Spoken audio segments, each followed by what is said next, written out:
Hello madam. এই যে বাপধনেরা, এত দেরি কেন তোমাদের? হ্যাঁ, আমি কখন থেকে ওয়েট করছি। কি ব্যাপারটা কি? কি হলো? মুখে দিকে হাঁ করে কি তাকাচ্ছ? কি হয়েছে? অন্য একটা কাজে ফেসে গেছিলাম, বলুন কি করতে হবে? অন্য একটা কাজে ফেসে গেছে?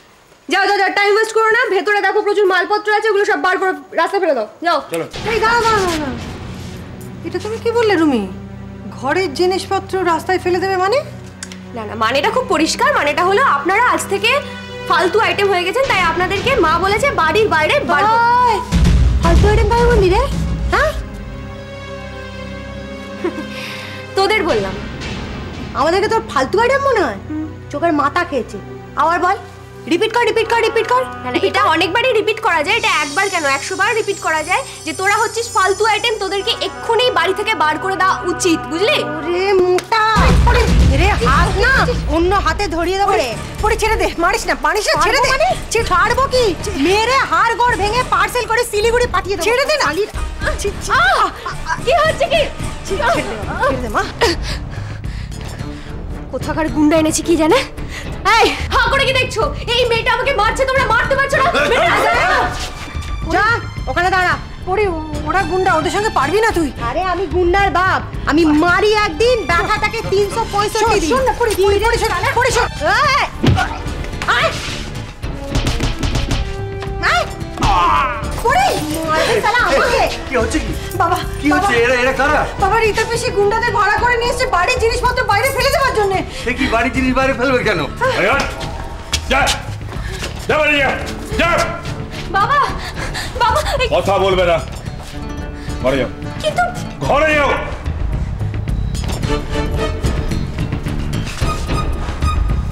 যাও। দাদা, রীতা চায় না যে আপনারা কেউ এ বাড়িতে থাকুন। আসলে বাড়িটা তো রীতার কথা তো আমাকে মানতেই হবে।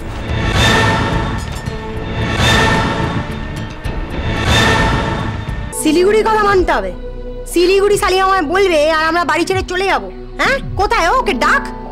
পরি শোন, দাদু শোনাশুনির কিছু নেই। এদের গোটা গোষ্ঠীটা কলকাতায় এসছে শিলিগুড়ি থেকে আমাদেরকে আমাদের বাড়ি থেকে বার করার জন্য। তুমি দেখো এদেরকে আমি কলকাতা থেকে বার করে ফেলে দেবো। দাদা, বড্ড মাথা গরম করছে, চুপ করতে বলুন। এই তুমি চুপ করো। দাদুকে বুড়ো মানুষ পেয়ে দাদুকে ভুলিয়ে বালিয়ে বাড়ি থেকে বার করবে ভাবছো?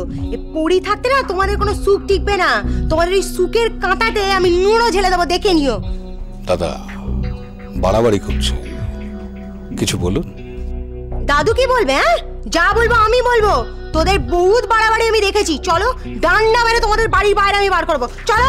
দাদা, পরি তুই চুপ কর। আমায় কেন চুপ কথা বলছে দাদু? তুমি ওদেরকে তাড়াও। পরি তুই আর একটাও কথা বলবি না। সুজিত যা বলবে আমাকে তা মানতে হবে। কেন?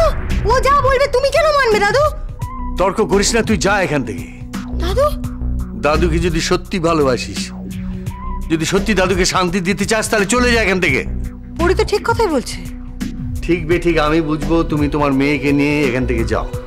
বাবা, এটা আমার আদেশ, যাও তোমরা।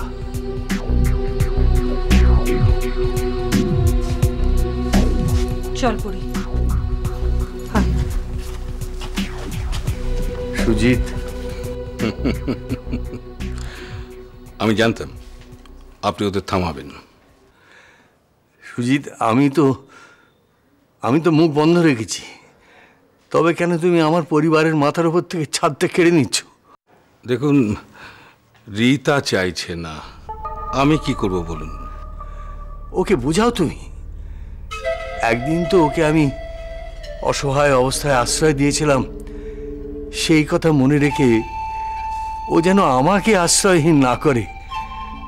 আমি তোমার কাছে হাত জোড় করছি, আমাকে বাড়ি থেকে তাড়িয়ে দিও না। এত করে মিনতি করছেন, ঠিক আছে, আপনারা এ বাড়িতে থাকতে পারেন, তবে তবে ঘরগুলো বদলে নিতে হবে। আপনাদের দুজনকে আউট হাউসে থাকতে হবে। নিজেদের ঘর ছেড়ে আউট হাউসে গিয়ে থাকতে হবে? আগে হ্যাঁ, আর ওই দেবাদিত্য নিরুপমাকে চাকরদের ঘরে থাকতে হবে। আর আপনার ওই পরি বান্টি এরা থাকবে স্টোর রুমে। এই ব্যাপারটা যদি মানতে পারেন তাহলে আপনারা এই বাড়িতে থাকবেন, আদারওয়াইজ দরজা খোলা আছে। কে রাজি?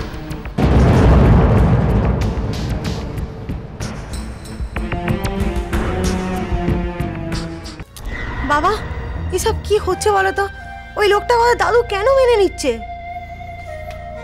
ব্যাপার স্যাপার তো আমিও কিছু বুঝতে পারছি না। সুজিত পিসেমশাইকে এত প্রশ্রয় দেবার কি আছে? দেখো, প্রথমে বাড়ি দখল করলো, তারপর আমাদের সকলকে ঘর থেকে বার করে দিল। এবার কবে বাড়ি থেকে বার করে দেবে? আমাদের তো সকলকে রাস্তায় দাঁড়াতে হবে বাবা। হ্যাঁ, তুই আমি যেটা বুঝতে পারছি সেটা বাবা বুঝছে না তা তো নয়, কিন্তু বুঝেও কেন চুপ করে আছে এটাই তো রহস্য। যে যাই বলুক বাবা, আমি কিন্তু বুঝতে পারছি দাদু কোনো একটা কারণে ওই লোকটাকে না ভয় পাচ্ছে, জানো তো। আর সেই জন্য ওর সব কথা মুখ বুঝে সহ্য করে নিচ্ছে। আরে সুজিত পিসের সঙ্গে আমাদের যোগাযোগই বা কতটুকু যে বাবা তাকে ভয় পাবে, তা আবার এতদিন পর? না বাবা, দাদুর সঙ্গে এই লোকটার না কোনো একটা জন্ডিস কেস আছে। জন্ডিস না, হেপাটাইটিস বি কেস। এর আগে যা যা অশান্তি হয়েছে দাদু সহ্য করেছে, যত কষ্ট হয়েছে মুখ বুঝে সহ্য করে গেছে। এবার তো আমাদেরকে ফেস করতে হচ্ছে বলো। আর এখন যা হচ্ছে বাবা, এ তো আমাদের সব কিছু হাতছাড়া হয়ে যাবে। সব বুঝেও কিচ্ছু করার নেই রে। ওই দানপত্রটাতে যে বাবার সই সেটা তো বাবা নিজে স্বীকার করে নিয়েছে।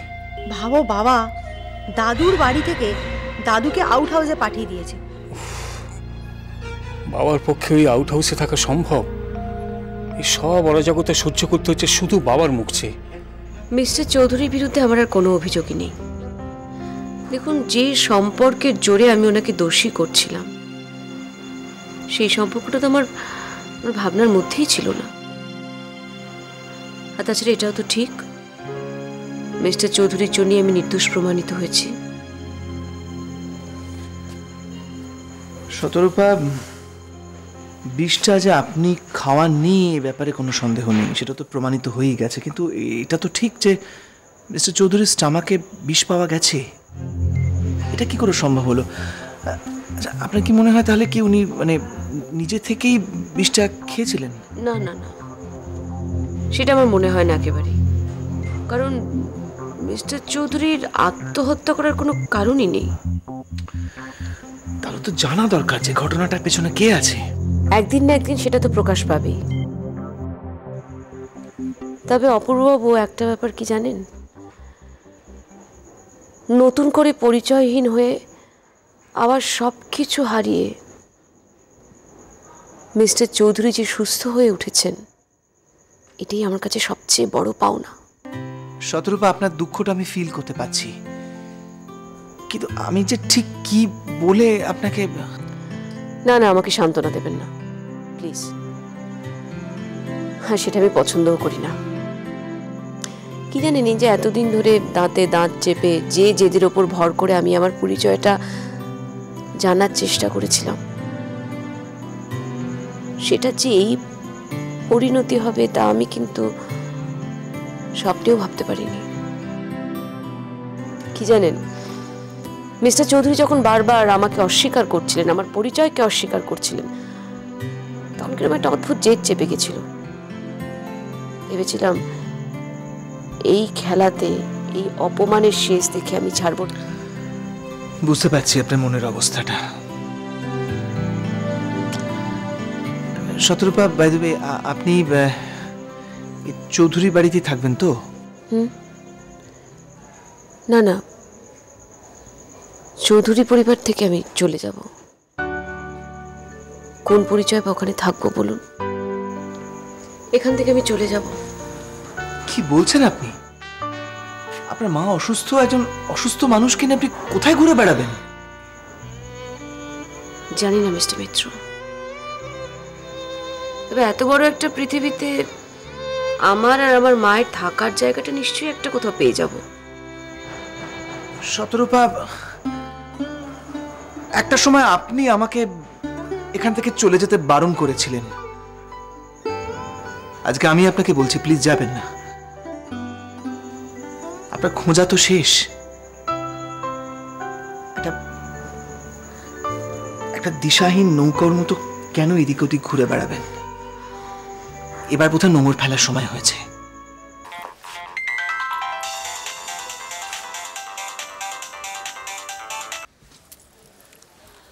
হ্যাঁ বলো বিশাখা। মিশন চৌধুরী বাড়ি সাকসেসফুল? হ্যাঁ সাকসেসফুল। আমরা ও বাড়িতে ঢোকার পর তো কেউ বিশ্বাসই করতে চাইছিল না আমাদের কথা।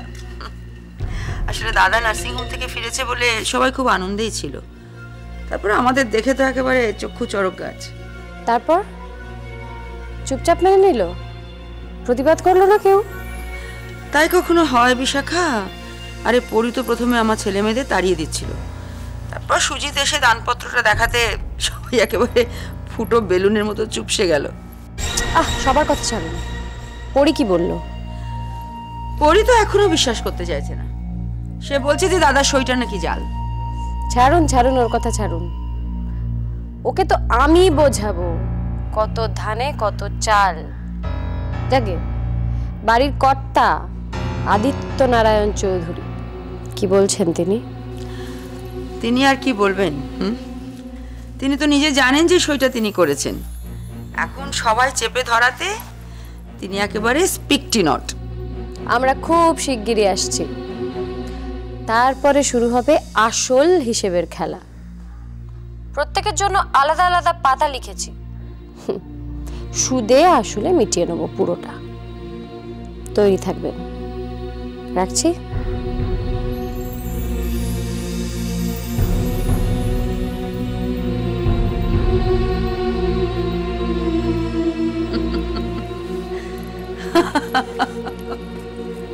সালা হাসছে দেখো, যেন মনে হচ্ছে মেয়ে ছেলে ড্রাকুলার ভ্যাম্পায়ার। কি বললি? দাদুকে কি খাইয়ে তুই সইটা করালি বলতো? প্লিজ। এই পরি, একদম ফালতু কথা বলবি না বলে দিলাম। যে বাড়িটায় দাঁড়িয়ে তুই কথা বলছিস সেই বাড়িটা কিন্তু এখন আমার। হ্যাঁ তোর বাপের বাড়ি রে।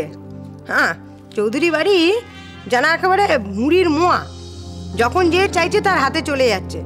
জোর করে বিষ খাইয়ে সই করে লিখিয়ে নিয়েছিস তুই। তো দাদু বুঝি কচি খোকা? হ্যাঁ আমি বললাম আর সুরসুর করে সইটা করে দিল। ভুলে যাস না কিন্তু যে আমি আসলে কিন্তু উকিল। তোর এই দানপত্র নিয়ে তোকে আমি কোর্টে তুলবো, তারপর তোর এই দানপত্রের পুরো ষষ্ঠী পুজো করবো, তবেই আমি শান্তি পাবো। বাস গলা নামিয়ে কথা। বাড়ির মালকিনের সঙ্গে গলা তুলে কথা বললে ঘাড় ধাক্কা দিয়ে বাড়ি থেকে দূর করে দেবো একেবারে। চুপকা সালা, এক ব্যাটালিয়ান ছেলে মেয়ে এনে আমার আমাকে চমকাচ্ছিস? আরে তুই অতগুলো পোলাপালা তোর নাকি ভাড়া করে নিয়ে এসছিস? পরি মুখ সামলে কথা বল বলে দিলাম। তা সালা আমি মুখ সামলে কথা বলবো? আমি কি করলাম?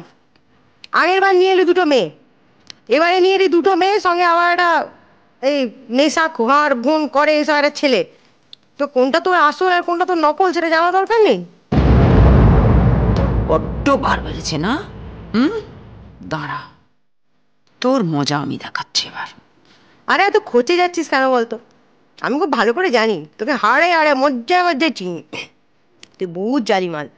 তোর পক্ষে সব রকম মিথ্যে কথা বলা, সব রকম নিম্ন নিম্ন কাজকর্ম করা একেবারে সম্ভব।